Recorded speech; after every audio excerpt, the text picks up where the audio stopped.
Subscribe करंतु विपिन बिहारी सामल channel को press करंतु पाखरे थिबा बेल आइकन को जा फल रे प्रतिदिन अपलोड होउथिबा आध्यात्मिक कथावस्तु को आपण माने सुनि परिबे। केवल दाम्पत्य जौन जीवन पाई एतिकी रे मु आपण मानक निकट ठाकुरंक दर्शन रु संक्षेप रे कहली नला आहुरी बहुत कथा अछि। ठाकुरे देखिबो 38 नंबर चरमर कैवल्य कणिका रे कहिसंती निजर विवाहिता पत्नीर वर्तमान बा अवर्तमान जे पुरुष परस्त्री भोग लालसारे निमज्जित से चंडाल निर्लज कुकर्मी और विधर्मी अटे। तार संग त्याग एकांत कर्तव्य। से इंद्रिय परवश व्यक्ति को समाज बाछंद करने उचित। बुझिपाल ना जे पुरुष आपणार धर्मपत्नी स्नेह बंधन रे आबद्ध थाई परस्त्री सहित दैहिक संपर्क रखी मध्य ता सहित आंतरिकता रक्षा करी न थाए ताकू दक्षिण नायक कहा जाए। बुझिपाल एपटे निज स्त्री को देइथिबा प्रतिश्रुति रक्षा करिवारे सदा तत्पर माने केते बढ़िया डबल रोल से मानको करी आसे। बुझि परछ ना आउ गोटिए प्रकार व्यभिचारी पुरुष अछथि जाहाकू ठाकुरे कहिसंती धूर्त नायक। धूर्त नायक की कहलो कहले दुति प्रेरण बोले बुझि परछ ना प्रेमिका पाखकू आउ जण को पठा जायनी माने मध्यस्थी कहले दुति प्रेरण मधुर वचन अनुन्नय विनय अनुरोध धनदान व्यतीत कौशल और चतुरतार सहित जे कोनसी रमणी को निज आयत्त को नहीं निजर लक्ष्य हासिल करि पारे सफल काम होई पारे ये होची धूर्त नायक। एटा 41 नंबर चरमर कैवल्य कणिकार अछि पढियो। बुझि पालो ना माने केडे कौशल से अप्लाई करि पारे। संसार रे एमिति सब विचित्र प्राणी अछंती। पुणी आउ गोटे प्रकार व्यक्ति अछंती ठाकुर कहले घस्मर नायक। जेउ पुरुष रणक्षेत्र रे प्रबल पराक्रमी विद्वान एवं बुद्धिमान सत्वे कामिनीर भ्रूभंगी रूप शोभा स्मितहास्य मधुर वचनर श्रृंखल रे सहज रे बांधी होई जाए ताकू घस्मर नायक कहा जाए। युद्ध भलिया काम करिया को जाइथिबो एपटे नारीर भ्रूभंगी देखिकरी एपटे आकर्षित होई पडिला तेबे से युद्ध करिया को समर्थ की युद्ध करियार सामर्थ्य थाई मध्य से असमर्थ। बुझि पारले ना किछि लोकन को देखिबो सेमानकर बाह्य आचरण रंग ढंगरु आपण भाबिबे खूब भल व्यक्ति सेमाने किंतु भितरे भितरे कुश्चित कार्य करूथिबे। बुझि पारलो ना खूब जौनाभिलाषी हेइथिबे सेमान को जानिबो केमिति कहिलो सेमाने ऊपरे हो हा मारिबे किंतु काहारी परामर्श ग्रहण करिवे ना ताको भीतर भावटा अलगा न करिबा काम करिदेबे दरकारी काम करिवे नाही। 33 नंबर चरम रे ठाकुर कैवल्य कणिकार स्पष्ट भाव रे कहिसंती देखिबो जे जेउ स्त्री कुलधर्म अतिक्रम करी कुलटा हुए बा कोनोसी पुरुष जदि निजर स्वधर्म लंघन करी स्वेच्छाचारी बा असंजमी हुए तेबे सेमाने असत पथरे गति करंती सेमाने काहारी परामर्श ग्रहण करंती नाही किबा अनुचित कर्म रे निषेध कले मध्य सुनंती नाही। अत्यधिक इंद्रिय परवश होई सेमाने म्लेच्छत्व प्राप्त हुअंती। केते कथा ठाकुर लिखिसंती देखुछ ना आपण माने तो जानंती म्लेच्छर विनाश हुए कि नाही ताकू केही विनाश न कले मध्य काल स्रोत रे से निजे निजे विनाशर कारण निजे साजे। ठाकुर सेही 33 नंबर चरमर कैवल्य कणिकार पुणी कहिसंती ता तळ बाणीटारे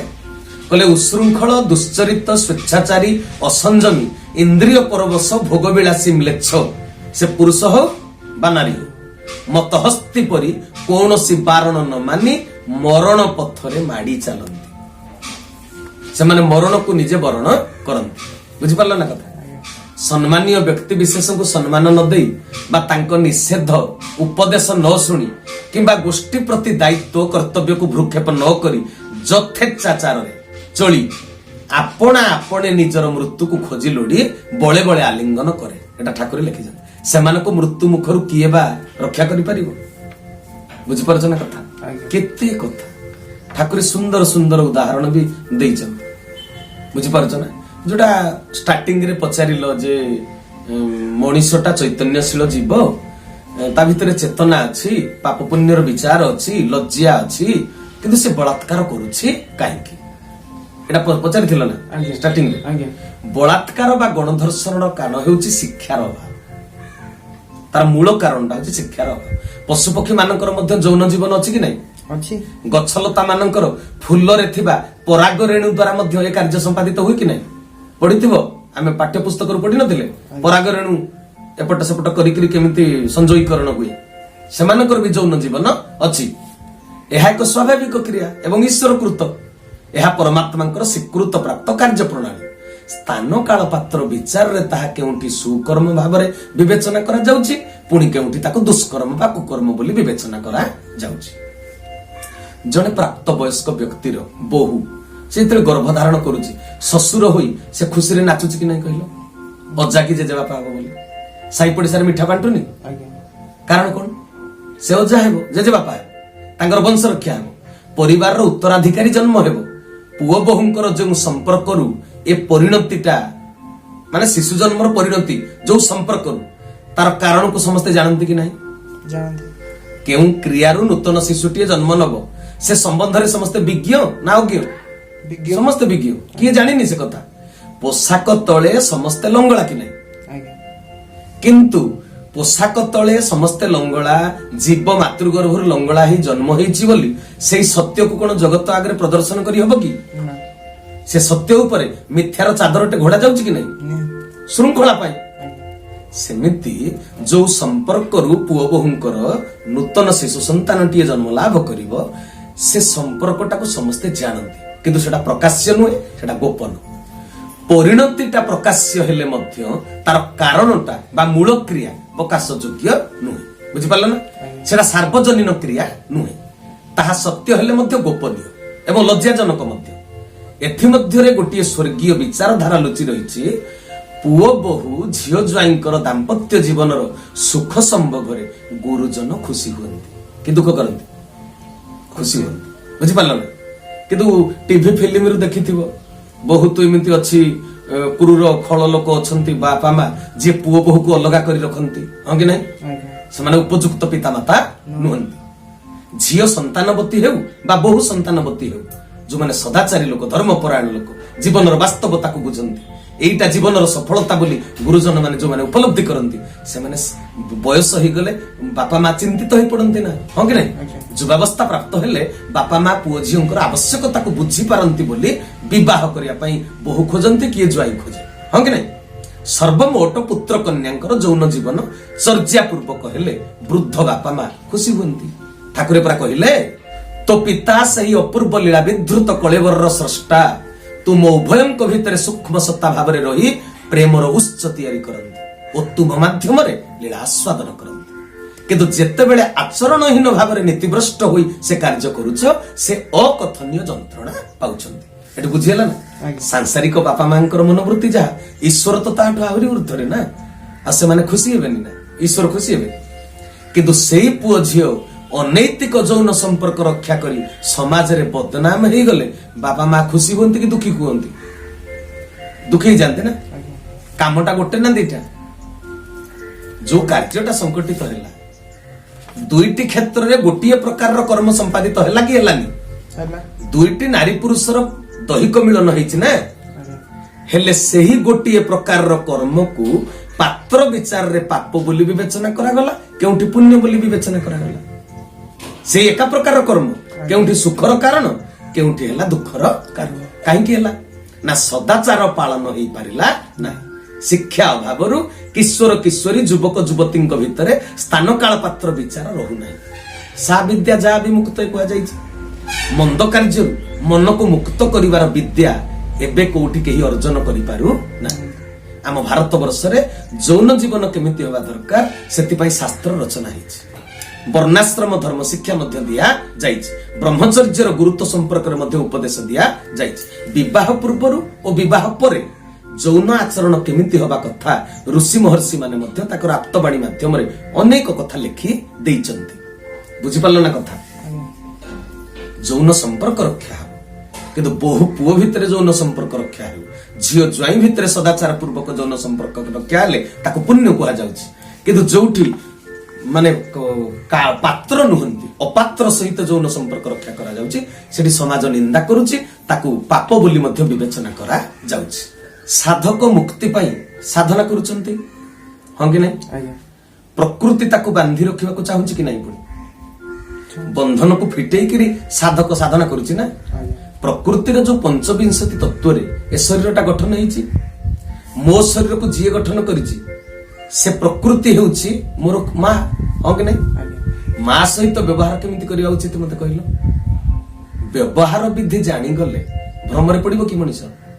ପାପ ଅର୍ଜନ କରିବ କି ପ୍ରକୃତିର ରଙ୍ଗୀନ ବସ୍ତୁ ସବୁ ହେଉଛି ଆକର୍ଷଣୀୟ ସବୁ ଆକର୍ଷଣୀୟ ବସ୍ତୁ ମୋର ଉପଭୋଗ୍ୟ କି ସମସ୍ତଙ୍କୁ ମୁଁ ଉପଭୋଗ କରିପାରିବି ଭାଗବତ କହିଲେ ଅମୃତ ପ୍ରାୟୋଜନୀ ଦିଶେ ପ୍ରାଣୀ ଗମଇ ମୋହ ବସେ ସୃଷ୍ଟି ନିର୍ମାଣର ଉତ୍ପତ୍ତି ସ୍ଥଳ ପ୍ରକୃତି ଅମୃତ ତୁଲ୍ୟ ଆକର୍ଷଣୀୟ ବୁଝିପାରିଲ ଯୋନି ଜନ୍ମା ହଉଛି ଏ ମଣିଷ ଯୋନି ହଉଛି ତାର ଉତ୍ପତ୍ତି ସ୍ଥଳ ବୁଝିପାରିଲ ସେଇ ବାଟ ଦେଇ ସେ ଧରା ପୃଷ୍ଠକୁ ଆସେ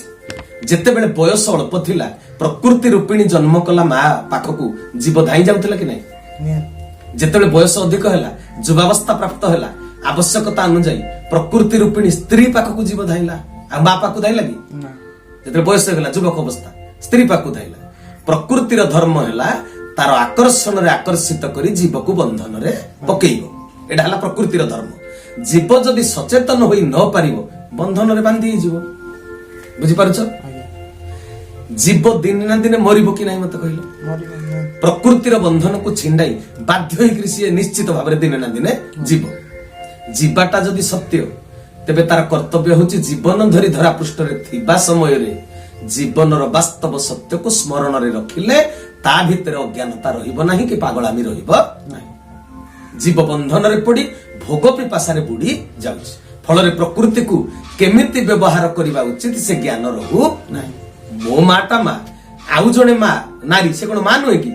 ଇଏ ବି ପ୍ରକୃତି ସିଏ ବି ପ୍ରକୃତି କିନ୍ତୁ ଜୀବ ନିଜ ମା ପ୍ରତି ଗୋଟେ ବ୍ୟବହାର ଅଲଗା ମା ପ୍ରତି ଗୋଟେ ବ୍ୟବହାର ନିଜ ଭଉଣୀ ପ୍ରତି ଗୋଟେ ବ୍ୟବହାର ଅଲଗା ଭଉଣୀ ପ୍ରତି ଗୋଟେ ବ୍ୟବହାର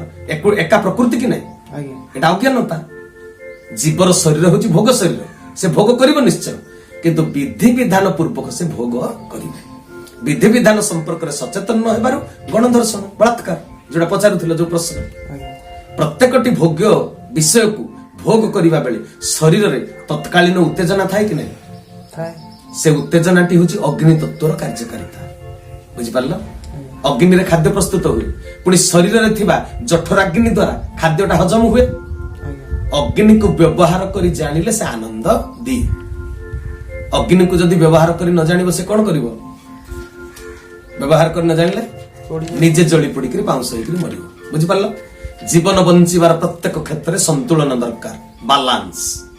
ପ୍ରକୃତିକୁ ସ୍ଥାନ କାଳ ପାତ୍ର ବିଚାରରେ ବ୍ୟବହାର କଲେ କୌଣସି ଅସୁବିଧା ନାହିଁ ପ୍ରକୃତି ଦତ୍ତ ଶରୀରରେ ବିଦ୍ୟା ବୁଦ୍ଧି ଚେତନା କଳା କୌଶଳ ସବୁ ଭଗବାନ ଦେଇଛନ୍ତି ତାକୁ ବ୍ୟବହାର କରି ଜାଣିଲେ ପୁରସ୍କାର ମିଳିବ ନଚେତ ତିରସ୍କାର ଜେଲ ଯିବ ଲୋକମାନେ ନିନ୍ଦା କରିବେ ଜଣେ ଆଉ ଜଣକୁ ଗୋଟିଏ କଲମ ଉପହାର ଦେଇଛନ୍ତି ମତେ ବି ବହୁତ ଲୋକ କଲମ ଦିଅନ୍ତି ଦେବା ଲୋକର ଇଚ୍ଛା କଣ ଥାଏ ମତେ କହିଲ ସେ କାହିଁକି କଲମଟା ଦେଲା ତାଙ୍କର ଇଚ୍ଛା ତୁମେ କିଛି ଲେଖ ହଁ କି ନାଇଁ ଜଣେ ଶ୍ରଦ୍ଧାଳୁ ଡାଏରୀ ଟିଏ ଦେବ ପେନ୍ ଟିଏ ଦେଲେ ସେଥିରେ ତୁମେ କଣଟା ଲେଖିବ କବିତା ପ୍ରବନ୍ଧ ଭଜନ ଆଦି ସାହିତ୍ୟ ରଚନା କର এই ଉଦ୍ଦେଶ୍ୟରେ ସେ ଖାତା କଲମ ତୁମକୁ ଦେଲେ ଛାତ୍ର ହେଇଥିଲେ ପାଠ ପଢିବା ପାଇଁ ଖାତା କଲମ ମିଳିଲା ସେ କଣ କଲମ ଦେଇଥିଲେ କି ଅଶ୍ଳୀଳ ଭାଷା ଲେଖିବାକୁ ବାପା ତାଙ୍କ ପୁଅକୁ ମୋଟର ସାଇକେଲ ଟିଏ ଦେଲେ କଣ ପାଇଁ ଦେଲେ ଗୋଟିଏ ଜାଗାରୁ ଆଉ ଗୋଟିଏ ଜାଗାକୁ ଯିବା ପାଇଁ ନା ଆକ୍ସିଡେଣ୍ଟ କରି ଅନ୍ୟକୁ ମାରିବା ପାଇଁ ସୁବିଧା ପାଇଁ ଗାଡିଟା କଣ ପାଇଁ ଦେଲେ ଗୋଟିଏ ଜାଗାରୁ ଆଉ ଗୋଟିଏ ଜାଗାକୁ ସୁବିଧାରେ ଯିବା ପାଇଁ ଟାଇମଲି କେମିତି ପହଞ୍ଚି ପାରିବ ଶୀଘ୍ର ଯଦି ଗାଡିଟା ମିଳିଛି ଯେ ଅନ୍ୟକୁ ହତ୍ୟା କରିବାର ଯୋଜନା ପାଞ୍ଚିବ ତେବେ ଠିକ କାମ ହେଲା କି ବାପା ଖୁସି ହେବେ ଗାଡି ଯିଏ ଦେଇଥିଲେ ଏଇ ନ୍ୟାୟରେ ଆମେ ବୁଝିବା ଦରକାର ପ୍ରକୃତି ଆମ ଶରୀରକୁ ନିର୍ମାଣ କରିବା ପଛରେ ତାର କଣ ଉଦ୍ଦେଶ୍ୟ ରହିଥିଲା ପ୍ରକୃତିର ଇଚ୍ଛା କଣ ସେ ଆମ ଠାରୁ କଣ ଆଶା ରଖିଛି ସାମ୍ପ୍ରତିକ ସମାଜର ମଣିଷ ବିଳାସ ପ୍ରିୟ ହେଇଥିବାରୁ ଦେହ ସର୍ବସ୍ୱ ହୋଇଥିବାରୁ ପ୍ରତି ମୁହୂର୍ତ୍ତରେ ସେ ଦେହକୁ ସୁଖ ଦେବା ପାଇଁ ଚାହୁଁଛି ବୋଲି ଭୋଗ ଚିନ୍ତାରେ ସବୁବେଳେ ବୁଡିକିରି ରହୁଛି ବୁଝିପାରିଲ ସ୍ଥାନ କାଳ ପାତ୍ର ବିଚାର ସେ ହରେଇ ବସିଛି ସବୁବେଳେ କାମ ପ୍ରବଣ ହେଇକିରି ଅଛି ଆଉ ତେଣୁ ଅନ୍ୟାୟ କରୁଛି ଅନାଚାର କରୁଛି ଭ୍ରଷ୍ଟାଚାର କରୁଛି ଭୋଗ କରି କରି ରୋଗରେ ବି ପଡୁଛି ନିନ୍ଦିତ ହଉଛି ଜେଲରେ ଯାଉଛି କିଏ ଫାଶୀ ପାଉଛନ୍ତି ମଧ୍ୟ ହେଲା ଛୋଟ ଛୁଆ ଯଦି ଖେଳନାଟେ ପାଇଲା ସାରା ଦିନ ସେ ଖେଳନା ସହିତ ଜଡିତ ହୋଇ ରହୁଛି କି ନାହିଁ ବିଳାସ ପ୍ରିୟ ମଣିଷ ମାନେ ସେଇ ଛୋଟ ଛୁଆ ପରି ଅଜ୍ଞାନ ସାଜିଛନ୍ତି ବୁଝିଲା ଭୋଗ୍ୟ ବସ୍ତୁରେ ଲାଗି ରହିବାକୁ ସବୁବେଳେ ଇଚ୍ଛା କରୁଛନ୍ତି ଭୋଗବାଦୀ ମଣିଷ जीवन रे आहुरी अनेक कार्य करी ईश्वर इच्छा को पूर्ण करने को हेबो ए कथा ता स्मरण रे रहू श्रेष्ठ जीव मनीष तू धरापृष्ठ को आसी परोपकार ए स्वर्ग गाय तू केवल तो जौन चिंतार लगी रहिलु जन्म दे माँ बापा इच्छा को पूर्ण करने को पड़ो कि नहीं एक से केतବେଳେ चिंता करिवो छोट पिला घरे लागिथिबा इलेक्ट्रिक बोर्ड रे लागिथिबा प्लग रे अंगूठी पुरै दिए कि नहीं कोन पई पुराए छोट पिलाटा जान न थे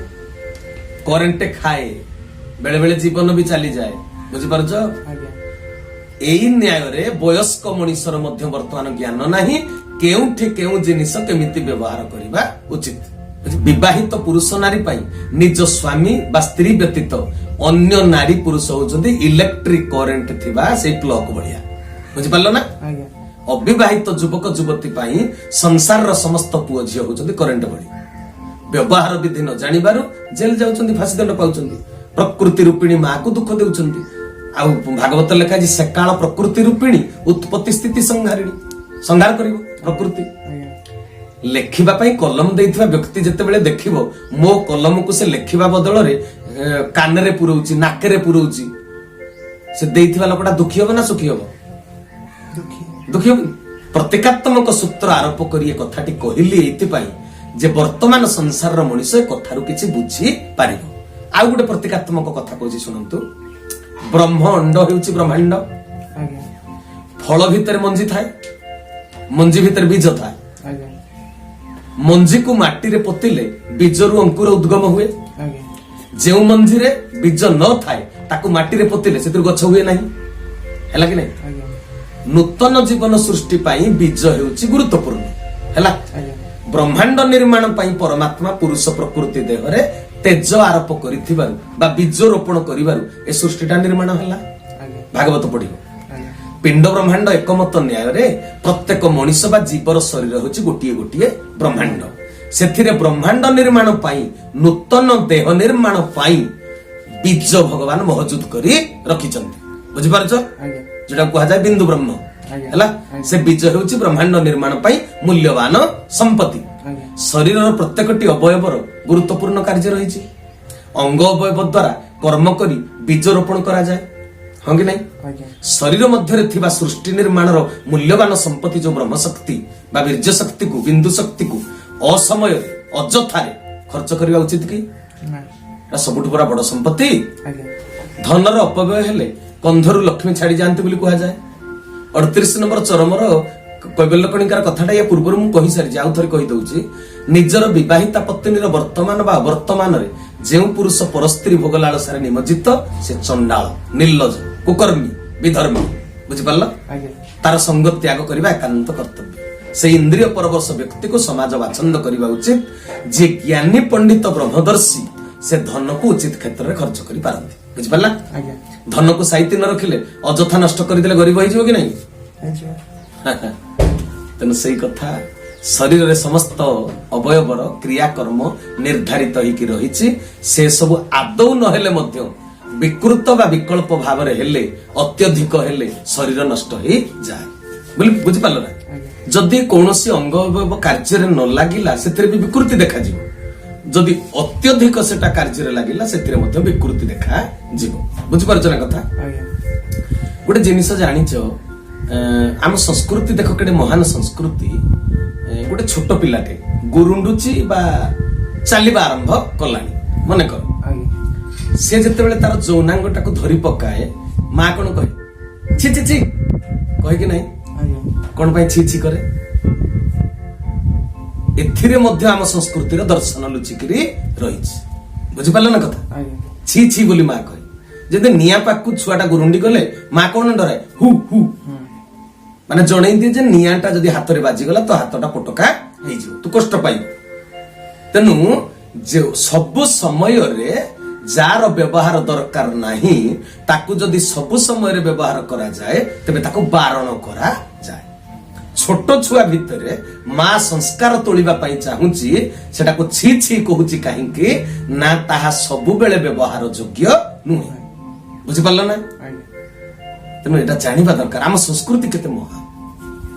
संसार क्षेत्र रे जीवन को संतुलन रक्षा करिबा समस्तक पक्ष रे होई पारे ना रिस्क अच्छी ना जीवनटा रिस्क नुहे कि आगे से पुराना गीतटी मोर मन पड़े मो कौन जिंदगी इम्तिहान लेती है जिंदगी इम्तिहान लेती है लोगों की जान लोगों की जान लोगों की जान लेती है जिंदगी इम्तिहान लेती है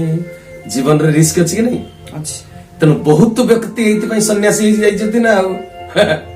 ए जो संसार ठाकुर भी कहते कहले संसार एक नरक धंदा सेटा कहीं कहते पुणी बुझियो ए परिप्रेक्षी आउ कहबाक समय ना मनुष्य जीवन कौन कार्य विलास व्यसन नुहे बुझिपार ना कर्तव्य परायणता ठाकुरे 3 नंबर चरमर केशव कपिल कणिकार कहते कैतव्य मृगया अक्ष क्रीड़ा दिवानिद्रा परदोष कथन स्त्री संभोग मद्यपान नृत्य गीत वाद्य वृथा पर्यटन एवं सकल व्यसन गण परमार्थ पथर कंटा बुझिपार ना कथा ताको परमार्थ पथर कंटा कह जाए तेणु स्त्री संभोग को परमार्थ पथर कंटा बोली कहीं कहते कौन सी संसारी लोक विवाहित लोक ताहेले परमार्थ पथरे बाट चली पारिबनी एटा लिखिले कहीं ठाकुरे सेपटे गृहस्थाश्रम को पुणी श्रेष्ठ आश्रम बोली कह जाए हाँ कि नहीं कल्याण दली तत्व ठाकुरे कहलेनी जड़े गुरुमुखी होई आगेइबाकु जतिकी समय लगे दंपति एकत्र होई गुरु मंत्र ग्रहण करी आगेइले बिजुली तरंग परी गति क्षिप्र होई जाए एवं खूब अल्प परिश्रम रे लक्ष्य स्थल रे पहुंची हुए परिवार समस्त दुख दूर होई केवल प्रेमानंदर बन्या सृष्टि हुए दाम्पत्य जीवन प्रति ठाकुरंकर एठरे स्वीकृति रहिला कि नहीं तेबे स्त्री संभोगटा परमार्थर पथर कंटा कहीं हो ठाकुर जो कहले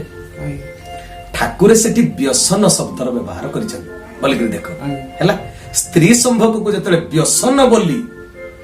आराम माने निजर देह सुख पाई असंजमी हेई तुमे सेटा क्रिया करिवो विधान को उपेक्षा करिवो परमार्थ पथरे बाट चली पारिबो धर्माचरण करि पारिबो ना बुझि पारल ना ठाकुरंकर कहिबार उद्देश्य तेनु जौन जीवन रे श्रृंखला दरकार एई गोटिए विशृंखला आज ईश्वरंकर अमृतमय सृष्टि विषमय हेकि जाइछि बुझि पारछ ना देह सुख पाई व्याकुलित कामप्रवण जीव तार विकृत लालसा को चरितार्थ करी परिणति स्वरूप संसार को गुड़ाए राक्षस सब उपहार दौचंती हैला ए संसार सदाचारी संतान संतति बेसी अछंती नले बलात्कार कहीं होता गणधर्षण कहीं होता नाबालिका गणधर्षण कहीं होता देवभूमि भारत वर्ष आज राक्षस राज्य पलटि गलानी प्राय खाद्य पानीय व्यतिक्रम देखा जिबारु मनीष असंजमी होई कर्म करुछि विज्ञान जेते अग्रगति लाभ कोन मनीष तो प्रज्ञावान होई पारुनी मानविकतार दिव्य गुण ताठारे परिलक्षित हो नाही जौन जीवन शृंखलित हेले शरीर सुस्थ रहिबो प्रज्ञावान विप्रप्राज्ञ जन्म नेबे जौन जीवन श्रृंखला निर्भर करुछि सात्विक खाद्य उपरे आ शुद्ध अन्न उपरे बुझि परछ ना अन्न तैयारी करे मन जदि उपयुक्त अन्न खाइब मन शुद्ध हो शुद्ध मनरे शुद्ध आचरण पूर्वक जदि यौन संपर्क रक्षा करिब शुद्ध पवित्र ऋषि महर्षि भली छुआ जन्म हेबे आ सृष्टि रे शांति आनंदर वातावरण सृष्टि आ जदि असदाचार पूर्वक पिला छुआ जन्म करा जाए तेबे सृष्टिटा राक्षसमय होई जिवो पुओ हिकरी बाप को पिटिबो जन्म कला मां को पुओ पिटिबो उपयुक्त कर्म करि परिबे नाही तेणु आज बुझेला तो तेबे जो प्रश्नटा पचारल जे मनीष लज्जाहीन भाव में कहीं कर्म करुछि मनीष कहीं बलात्कार करुछि बलात्कार कारण है निजर अर्ण शुद्ध न हबारु रक्त शुद्ध नुहे शरीर रे जेतेबेले असंजमता आसुछि असमय जौन प्रवणता सृष्टि होउछि नियंत्रण हरे से खराब काम करुछि बुझि परल ना एटा अछि गुरु ज्ञानर अभाव आजिकाली विश्वविद्यालय महाविद्यालय रे केवल पाठ पढ़ी सर्टिफिकेट हासिल करी चाकरी पाइबा पई शिक्षा दिया जाउछि ना आत्मनिर्माण शिक्षा दिया जाउ नै तेणु आत्मज्ञानी केही नहंती एठी सेति पई बलात्कार तबे कथाटा भल ठीक हैला तो सब्सक्राइब करंतु विपिन बिहारी सामल चैनल को प्रेस करंतु पाखरे थिबा बेल आइकन को